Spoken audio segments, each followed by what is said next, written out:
I grew up with Ethan Joe. We were childhood sweethearts. He took over his family business, while I went abroad for research. We made a promise to meet again in 3 years, each having reached the pinnacle of our respective paths. As the maple leaves fell, he handed me a glass of red wine to celebrate my return and success. I lowered my eyes to glance at the wine, then looked up at him. My eyes turned red at the corners. I drank it all in one go. As I began to lose consciousness, he carried me to another man's bed and pressed a solemn kiss to my forehead. Savannah Tang made a careless mistake. She accidentally provoked the Prince of Harbor City, Logan Pye.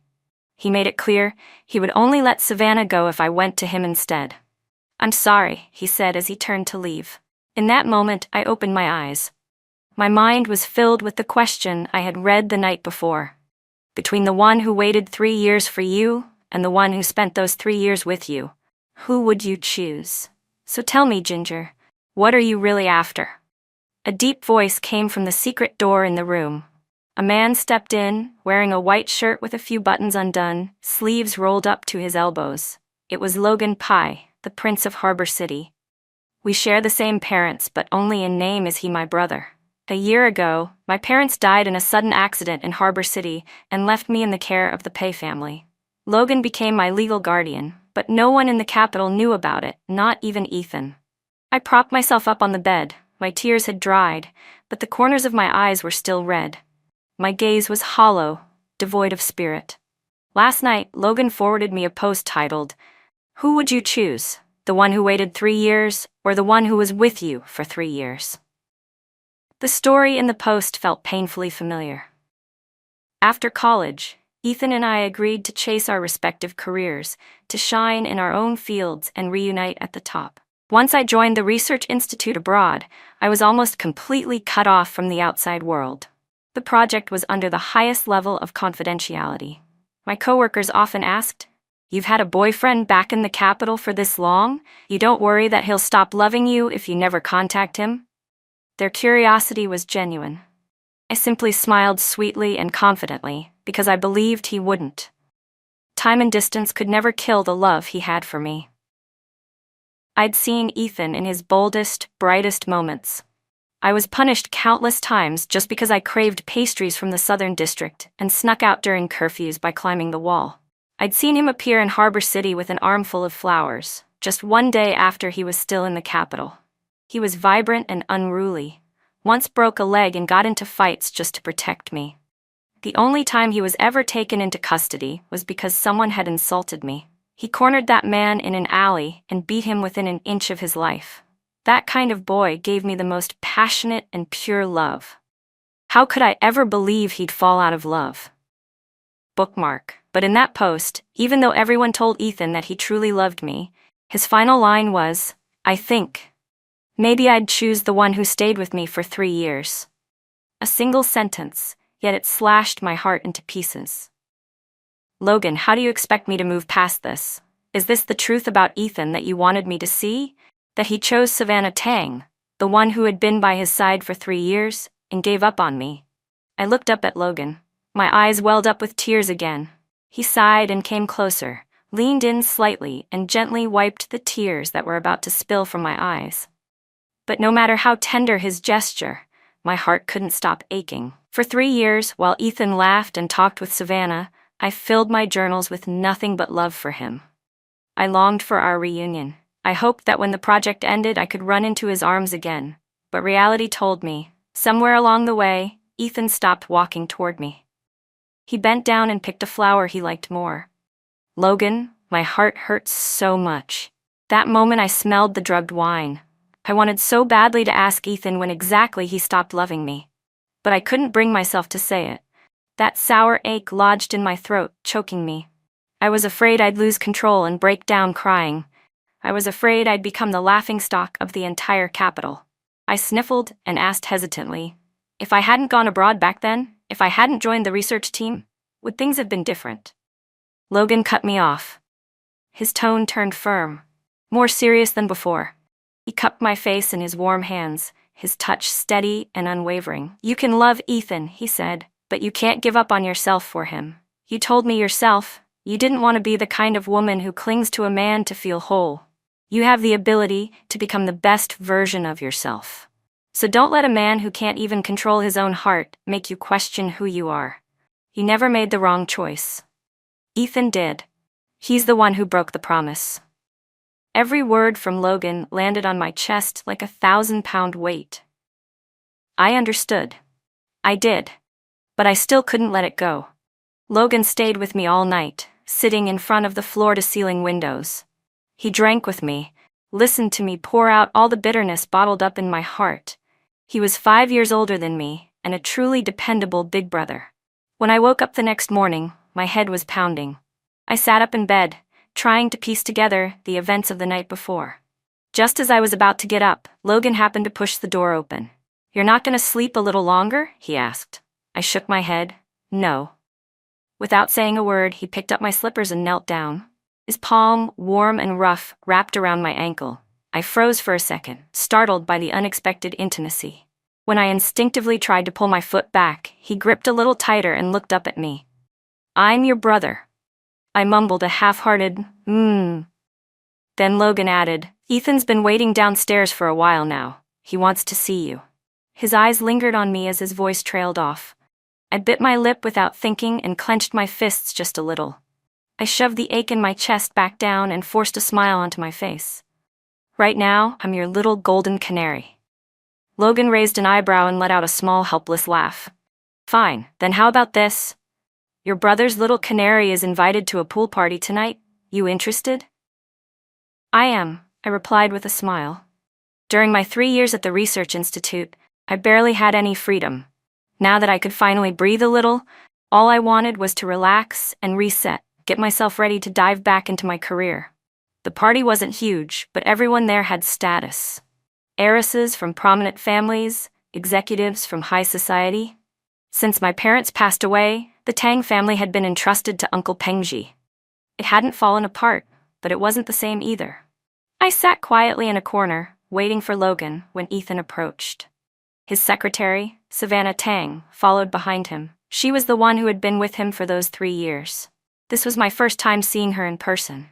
She wasn't exactly stunning by high society standards, but she had an understated beauty. Her figure was impressive, and she wore a backless gown that showed it off well. "I waited downstairs at the hotel for a long time last night," Ethan said. "You were drunk and I couldn't find you. Are you okay?" His voice was a little hoarse. I looked up and met his searching gaze. My body reacted before I could stop it. My nose stung slightly, my chest tightening. But I lifted my chin and tore through his weak lie with just a few words. "Ethan, I think you forgot. I'm a chemist, a pretty good one, and I trained for a pharmaceutical license, remember?" His expression faltered. Panic flickered across his eyes, but he suppressed it quickly. "So, you remember what happened last night?" he said quietly. "I admit I was wrong. I did you wrong, but I didn't have a choice." He lowered his head. "Savannah unintentionally offended the Pei family recently. Last night, Logan specifically asked for you. The Tang family still has standing in the capital. Logan wouldn't dare act recklessly." His fists clenched at his sides.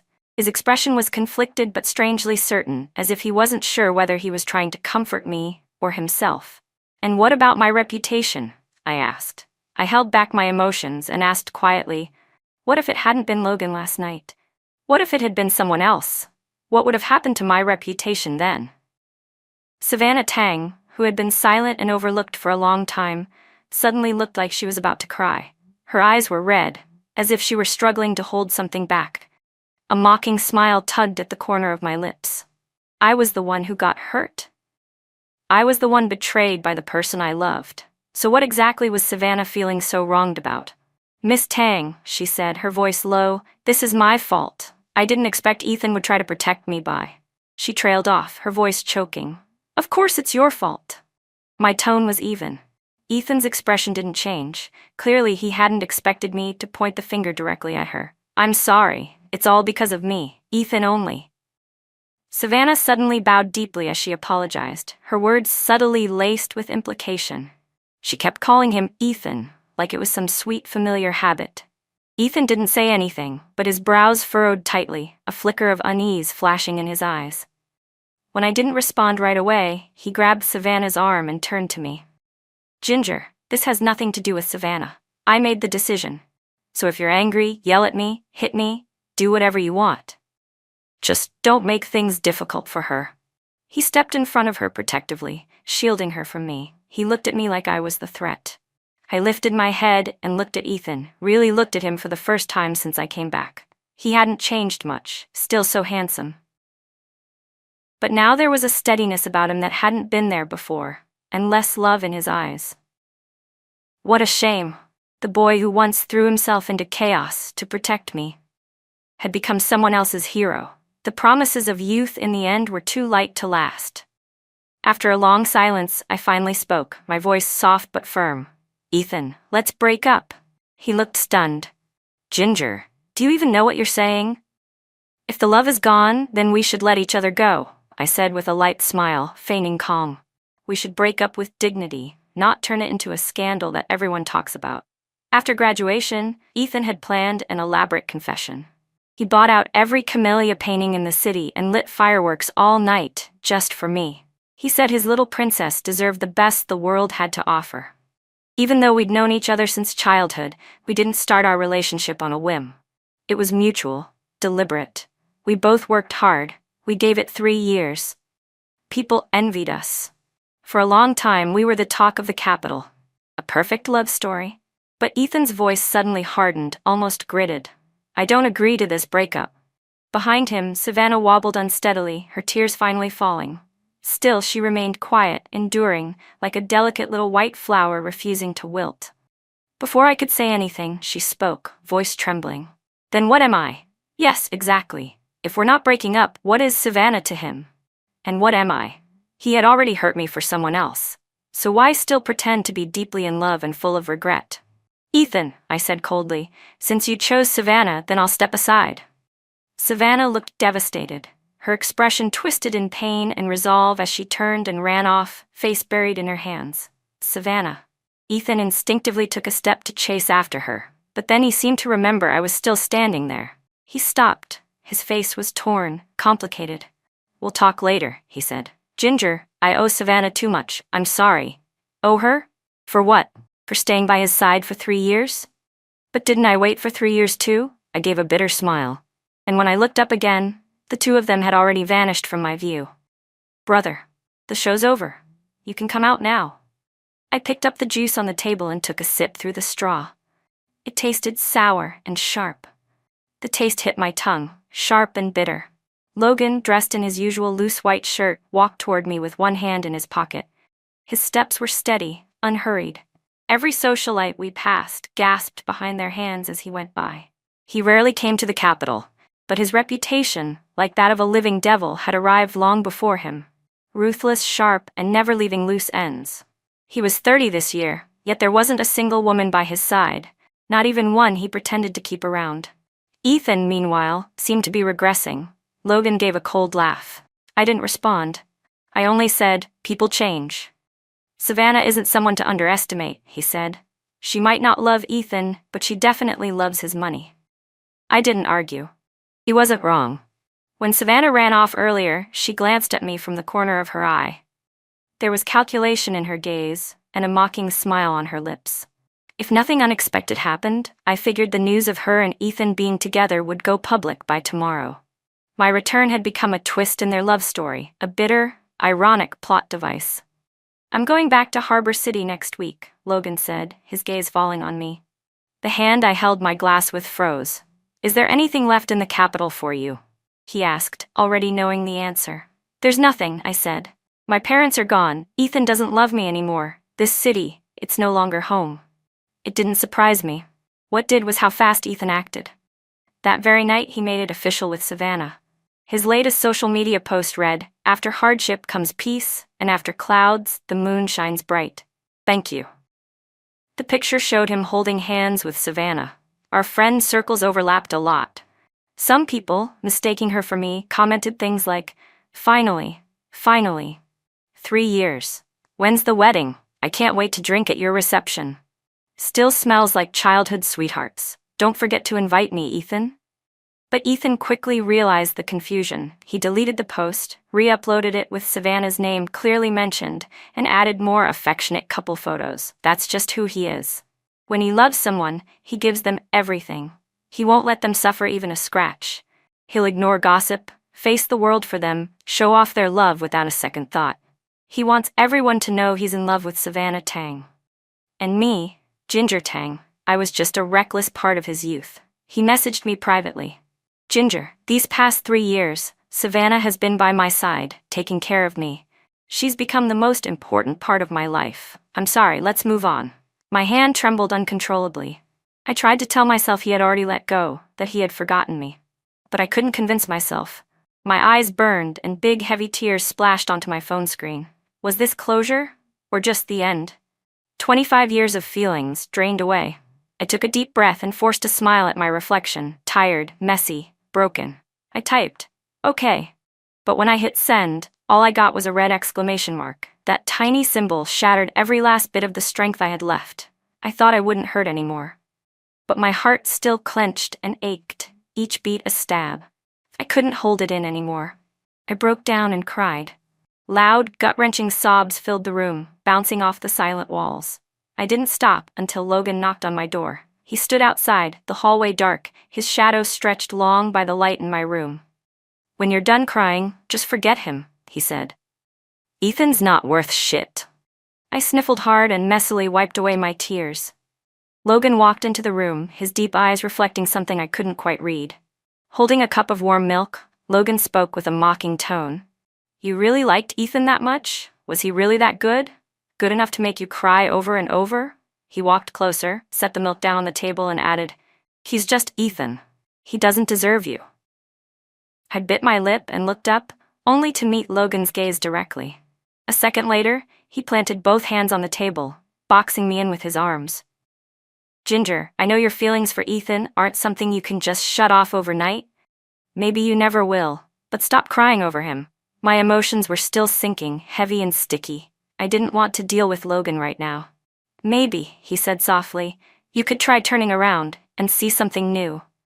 Before I could process what he meant, Logan's handsome face suddenly loomed closer, so close it was almost overwhelming. My eyes widened in shock, my breath quickened, and my heart twisted with confusion. I opened my mouth to speak, but before I could say anything, he raised a hand and gently wiped the tears from the corners of my eyes. His voice dropped a few decibels, low and steady. "Ginger, I knew you liked Ethan, and I knew Ethan liked you. That's why I never had a chance. But now I want to give myself one." "You don't have to answer right now," he added. "I can wait." I was still in a daze, my voice hoarse when I finally whispered, "Logan? Yeah? I like you." He didn't hesitate. "I've liked you for a long time, from the moment I first saw you, from the first time you called me brother. But that first meeting had been so long ago. I was 16. It was at his birthday party. We had randomly ended up playing a duet on the piano together." I pressed my lips into a tight line and fell silent. Logan didn't push. He just gave a quiet, knowing smile and patted my head gently. "Ginger, I can wait." His confession exploded in my mind like a bomb. His words replayed in my head over and over, catching me off guard. I hadn't been ready for it, not at all. I had always seen Logan as a brother, never even once thought of him in any romantic way. I had planned to talk to him openly after we got back to Harbor City. But before I could say anything, the gossip exploded online. The rumors about me and Logan spread like wildfire. "Heiress of the Tang family willingly becomes the prince's mistress." That headline climbed to the top of the trending list. There were photos too, shots of me and Logan together. Even leaked nudes. The media started digging into my background. It was the first time I had appeared in the public eye since coming back to China, and what a spectacle it turned out to be. Logan's mistress, Ethan's first love, one label after another. The comment section was unbearable. "Wait, wasn't Ginger with Ethan before? She cheated with Logan? That's hilarious. No wonder Ethan went public with another woman. Turns out Ginger cheated first. She disappeared 3 years ago, said she went abroad to study. Looks like Logan kept her overseas like a golden canary." Public opinion spiraled out of control fast. The Tang family came to me multiple times trying to dig for answers. I only told them I would handle it. They didn't press me further. Nor did they speak up on my behalf. The scandal kept growing. Eventually, Ethan called me. The number was unfamiliar, but I still picked up. "Ginger, are you okay?" His familiar voice echoed in my ear. I thought I'd lose control again, the way I had days before. But surprisingly, my heart had grown calm. Maybe letting go really could happen in an instant. "Thanks for your concern," I replied politely, keeping my tone distant. Silence fell on the other end of the line, broken only by the sound of his heavy breathing. After a long pause, he finally said, "This whole thing, it's my fault. I'll handle the rumors." "Ethan," I interrupted. "Only 4 people, including me, knew about what happened between Logan and me." My voice was calm, controlled. Ethan's tone shot up. "You think I leaked it?" He sounded shocked, incredulous. I said nothing. He laughed bitterly. "Ginger, we've known each other for over 10 years. You really think I'd do that?" "I used to believe you, Ethan." I truly did. I hung up on Ethan and immediately blocked the number. He and I had grown up together. Even if he had chosen Savannah, the bond we shared for all those years wasn't fake. He didn't need to go so far, and he certainly didn't need to throw himself into the middle of a scandal like this. As for Logan, this was our plan from the beginning. Whether it was real or not, we both knew the truth. But there was still one person who didn't. Ethan used another number to send me a text. "Ginger, I'll find out who did this. But the fact that you suspect me really breaks my heart." I couldn't hold back a bitter laugh. Breaks his heart? Did he ever consider my feelings when he did everything he did? When Logan returned to the villa that night, he was unusually flustered. His steps were quick, his breathing just a bit uneven. At that moment, I had just stepped out of the study after finishing a project report. I had no idea the tide of public opinion had turned completely upside down. I looked up, and Logan's long arms swept me into his embrace. He held me tight, too tight, like he was afraid I might slip away. I could barely breathe. "Let me hold you. Just for a bit," he murmured hoarsely. His assistant had followed close behind. When he saw Logan hugging me like that, he awkwardly rubbed his nose and turned away to give us privacy. After a few long seconds, Logan finally loosened his grip. "I've been in meetings all day," he said, his voice still shaky. "I saw what happened online. I already have people handling it. I'm sorry, Ginger." His voice trembled slightly, laced with guilt. I blinked at him, confused, then looked up and asked sweetly, "Logan, what are you so afraid of?" He pressed his lips together, struggling to answer. His eyes, however, became even more complicated as he looked at me. The assistant cleared his throat, breaking the silence. "It's my fault," he said awkwardly. "I accidentally mentioned a girl who got cyberbullied so badly she fell into depression and eventually took her own life." The moment Mr. Pei heard that, he rushed straight back from the company. Logan's expression turned stiff. His movements became tense and unnatural. I studied him carefully. I used to think he worried about me because of my parents, that it was just a big brother's natural protectiveness. After he confessed his feelings, I thought our relationship would become strained. But in reality, nothing had changed. So, was he really afraid I'd take my own life? All because of those online rumors? I moved closer and looked up at him. His breathing caught slightly. "I believe you," I said. "I know you wouldn't do anything to hurt me, but I don't want to be sad because of this either." "Then you'd better protect me well, big brother." I gave him a small smile. Logan blinked, caught off guard for a second. Then he smiled back and gently patted my head, like he always did, so naturally. As for the photo scandal, I posted a photo on my social media that had been taken during a university event when I was interviewed by a student journalist. Anyone who knew me knew I had a butterfly-shaped birthmark on my shoulder blade. On the day of the interview, I'd worn an off-shoulder gown, and the journalist had happened to capture a photo showing my back. That photo had been public knowledge for years, but the nude photo that had been leaked, it wasn't me. Debunking the rumor was easy. What I didn't expect was for Logan to make a public statement under the Pei Group's official account. A confession. "Ginger Tang has been the girl I've secretly loved for a long time." That sentence caused an instant media explosion. The cold-blooded prince of Harbor City, known as the devil himself, declaring his love, his clean, devoted love, sent fans into a frenzy. Overnight, public opinion flipped, and the real culprit quickly exposed. Savannah. She had feared I'd steal Ethan back, feared he still couldn't forget me. So she tried to destroy my reputation, paid off paparazzi, hired a stand-in, orchestrated the leak. Such a cheap move, and yet Ethan had still chosen to stand by her. He even offered me 13% of the Zhou Corporation's shares just to protect her. I refused. I sued her directly. But what I didn't expect was for Savannah to come find me herself. "Just say it," I said coolly. "What do you want from me?" Savannah clutched the hem of her shirt tightly, eyes burning with resentment and frustration. "Why won't you leave me alone? Why do you have to destroy me?" The cafe was dead silent. I raised my head and looked directly at her. It had only been a few days, but even the heavy makeup couldn't hide how exhausted she looked. "And you?"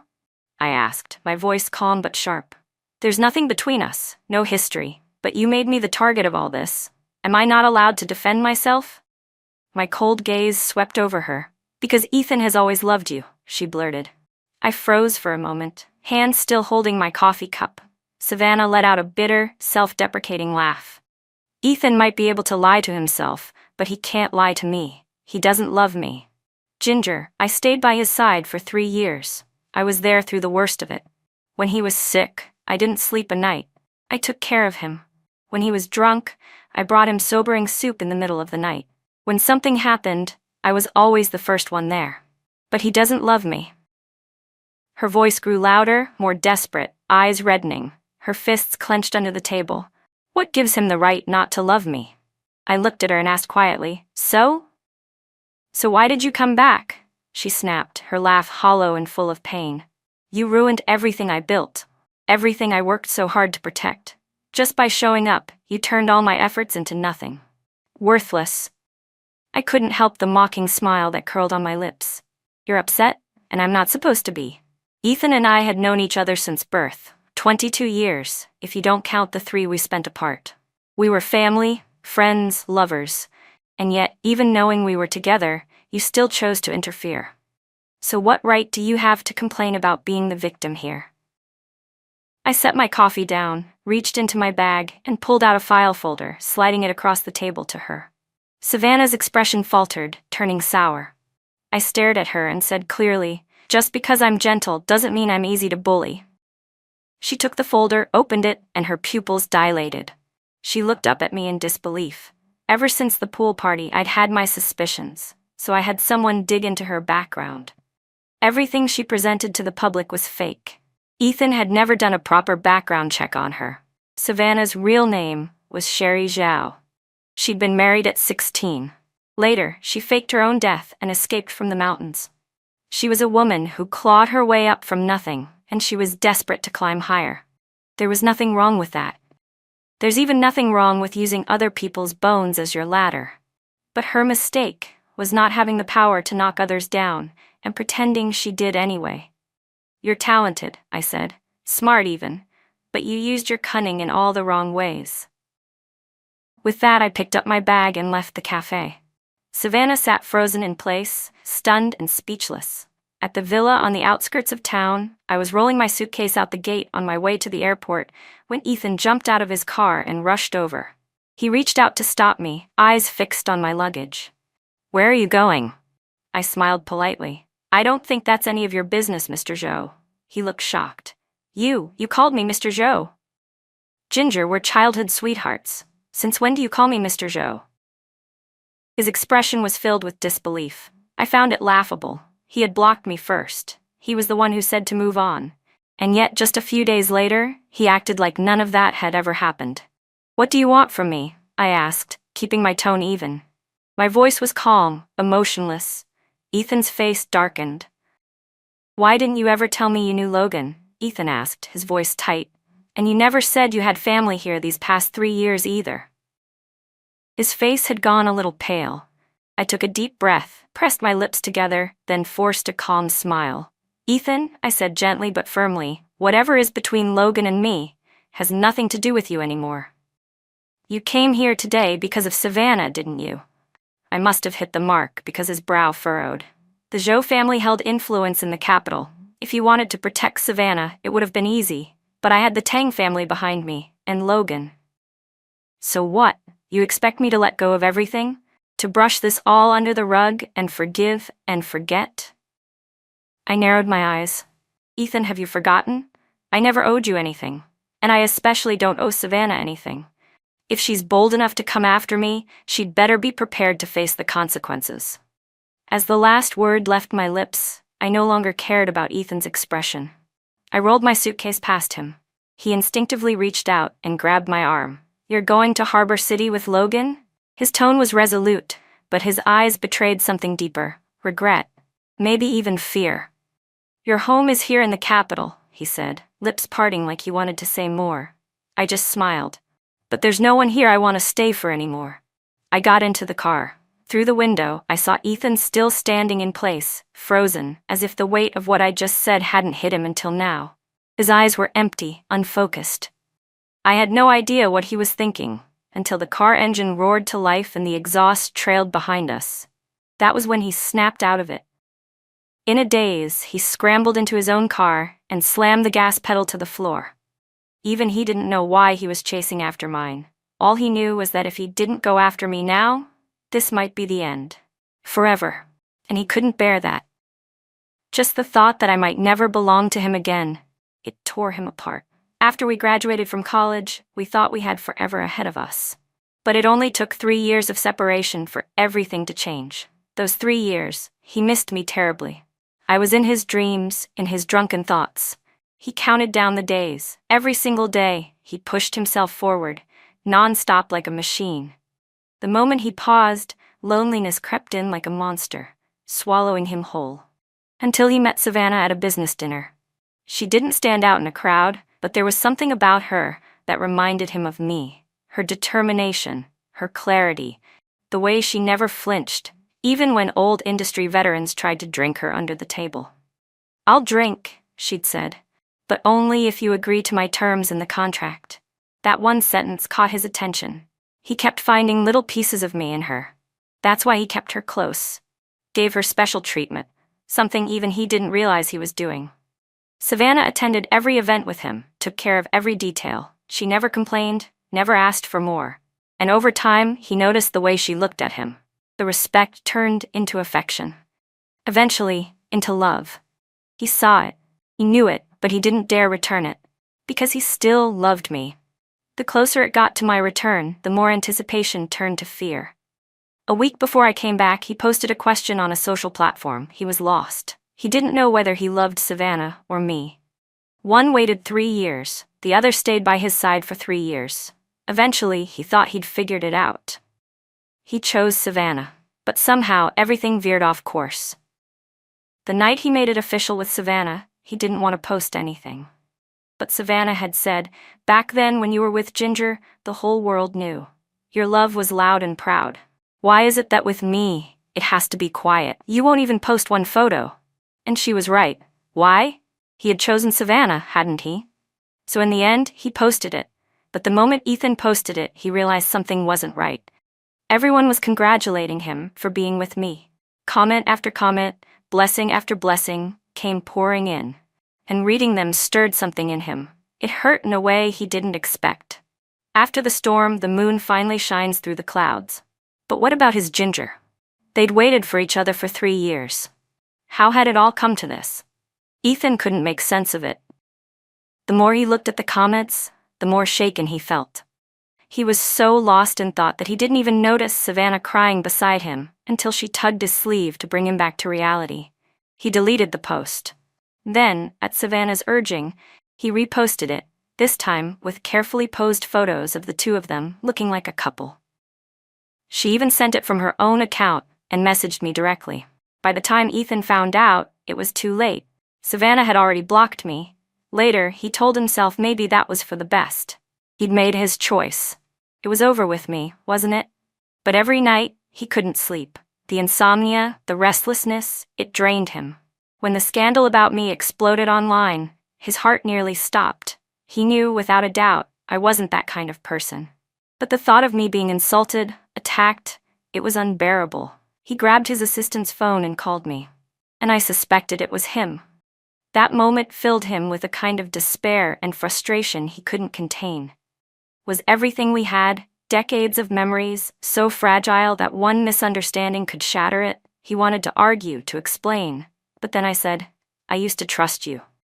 And just like that, something inside him crumbled. He pulled every string he had to control the narrative, to find out who was behind it all. When he saw Logan's public confession and found out it had all been Savannah's doing, he locked himself in his office for an entire afternoon, smoking non-stop until his hands started to shake. He realized then he'd been completely, devastatingly wrong. Regret consumed him like a monster, swallowing him whole. He wanted to come find me, but Savannah got to him first. She dropped to her knees at his side, crying. I didn't mean to, she sobbed. I just wanted to teach her a lesson. I just wanted her to stay away from you. Ethan, Ginger's gonna sue me. She wants me blacklisted. Please, save me. Tears streamed down her face. She was nothing like the composed woman he thought he knew, and for the first time he wondered, how had he ever mistaken her for someone like Ginger? They weren't the same, not even close. He didn't want to get involved anymore. But in the end, he caved. He told himself it would be the last time. After this, he'd cut ties completely. Everything that had happened recently had made one thing painfully clear. He had never stopped loving me. Then, now, always. He thought maybe if he just apologized, if he could coax me a little, I'd come back. After all, weren't childhood sweethearts meant to be together? Weren't they fated? But what he didn't expect was that I had become like a kite whose string had snapped, gone, untouchable.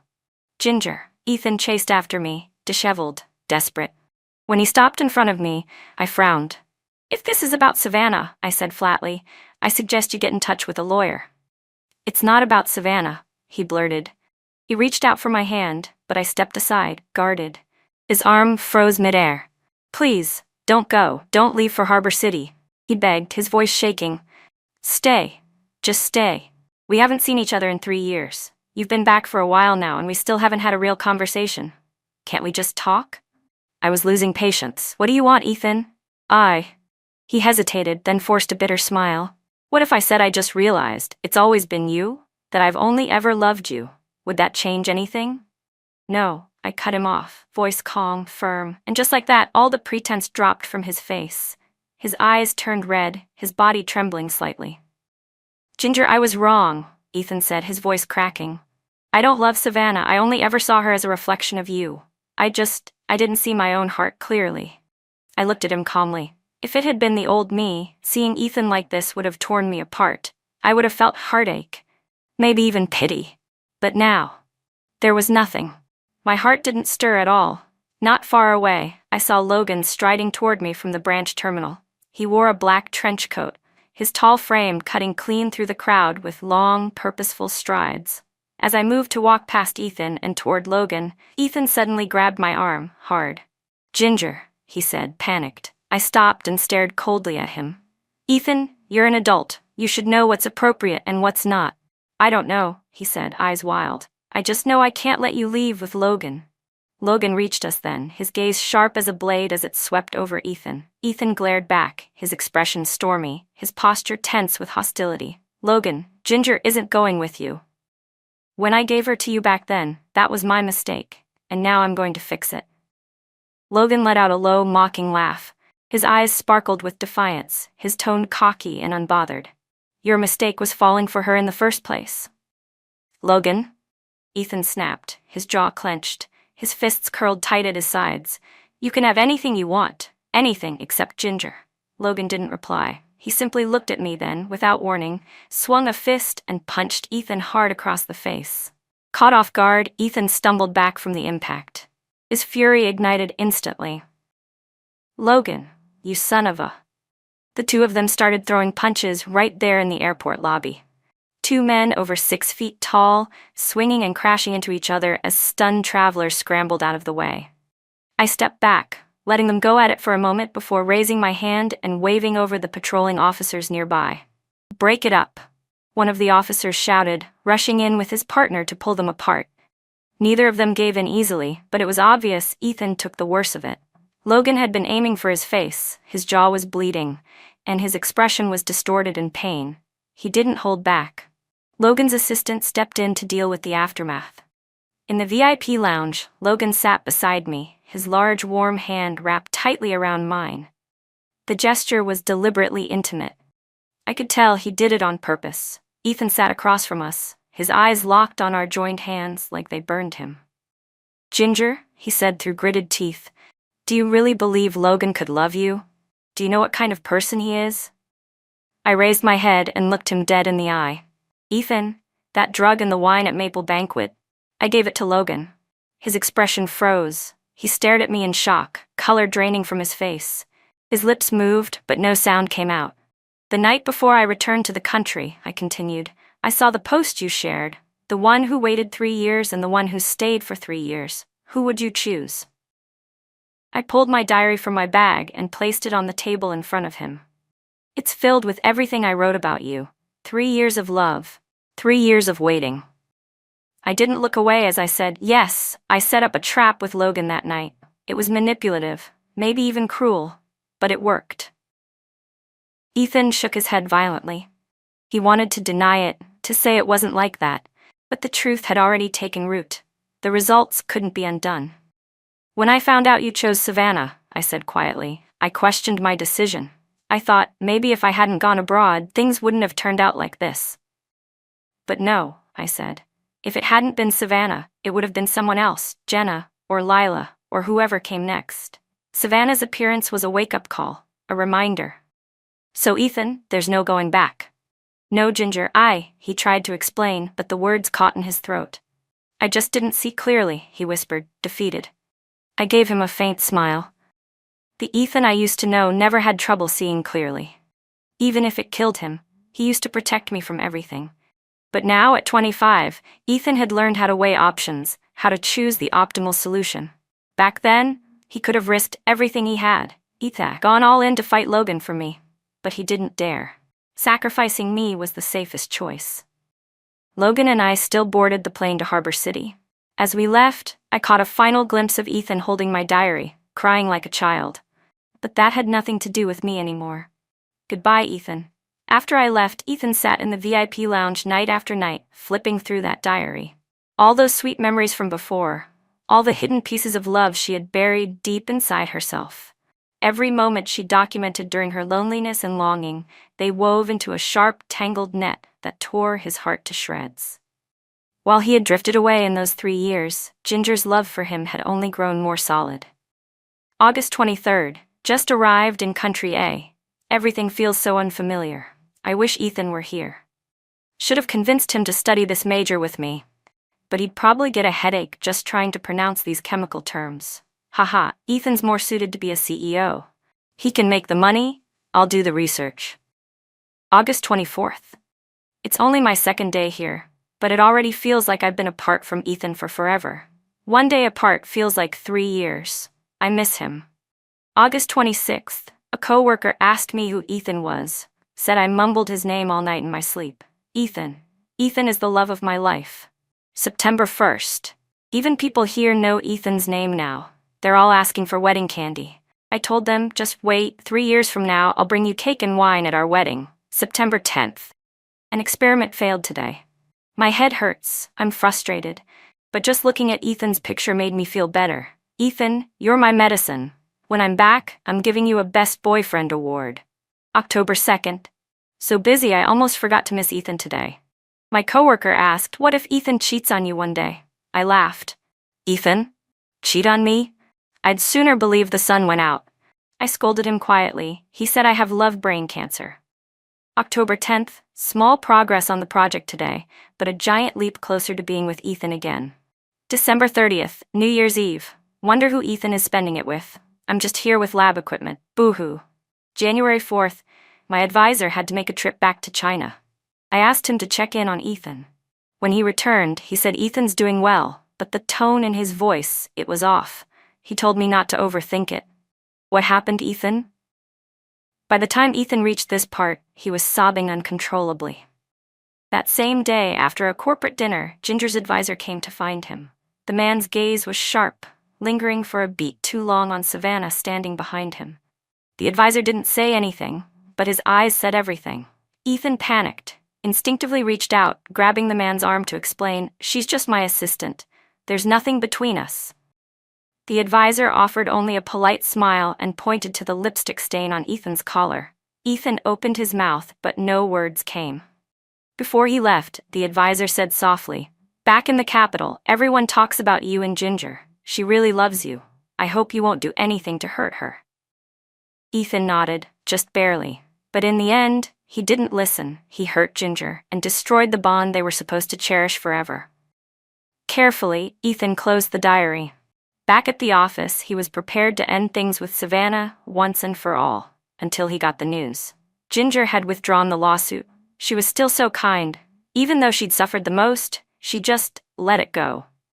When he found Savannah, she looked hollow, like a puppet that had lost its strings, sitting on the floor, staring at the screen with tears falling silently. "I'll give you some money," Ethan said. "Leave the capital, go anywhere you want." Savannah gave a broken smile. "Ethan? I regret it," Savannah whispered through her tears. "I regret ever coming into your life. I regret falling in love with you. I regret hurting Ginger." This was never how it was supposed to be. She sobbed as she spoke. Ethan stood there, frozen, watching her unravel. She had clawed her way up from the bottom, always chasing the light. But in the end, she had lost herself in the pursuit of fame and gain, becoming someone even she couldn't recognize. One wrong step had led to another until she was too deep to turn back. Ethan wanted to comfort her. He raised his hand, reaching toward her, but it stopped midair. Was this really her fault? No. He was the one who had let it all happen. He had allowed Savannah to cross line after line, and in doing so, everything that followed had become inevitable. But he never expected what came next. Savannah took her own life. Years passed. It was 5 years later when Ethan saw Ginger again. By then, she had become a leading figure in her field. A photo of her in a white lab coat, gloves on, safety goggles over her eyes, conducting experiments in a sterile lab, had gone viral. She was everyone's ideal, elegant, dedicated, brilliant. The one who had always represented pure, unwavering light. In her eyes was nothing but calm focus and a deep love for her work. 5 years earlier, after Ginger and Logan returned to Harbor City, they only stayed for a month before heading back to Country A. She remained at the Research Institute for 4 years straight, never leaving once. Ethan had visited Country A once, but the only person he saw near the Research Institute was Logan. The moment they ran into each other, Ethan's face betrayed his shock. "What are you doing here?" he asked. "Classified research," Logan said with a smirk. "You won't get to see her." "You came all this way knowing that?" Logan smiled lazily, voice tinged with sarcasm. "I can't see her, sure. But I miss her. Being closer, even if she doesn't know, makes me feel better. Maybe she'll feel it too. I've stood here so many times," he added. "Strange that I've never seen you before." In that moment, Ethan froze. He realized something sharp and painful. That 3-year promise. Ginger had kept it. She'd even asked her advisor to check in on him. But he had never once stepped foot into her world. Never once visited Country A. On the day of Ginger and Logan's wedding, Ethan was diagnosed with late-stage stomach cancer. The doctor said that with conservative treatment, he might live for a few more months. Holding the report in his hands, his heart felt like it was being carved open. After they broke up, he had drowned himself in alcohol. His body had been deteriorating ever since. Still, he went to the wedding, brought a gift. He stood at the back of the crowd, silent, watching. Logan, Harbor City's prince, gave Ginger the ring. He kissed her in front of everyone, and Ginger's face glowed with joy, a radiant, peaceful happiness. But that moment, that smile, it was supposed to be his. Logan had given Ginger everything she deserved, and he had remained spotless all these years. No scandals, no women. Even in the most decadent circles, he stayed clean. Compared to that, Ethan's love was nothing worth showing, not anymore.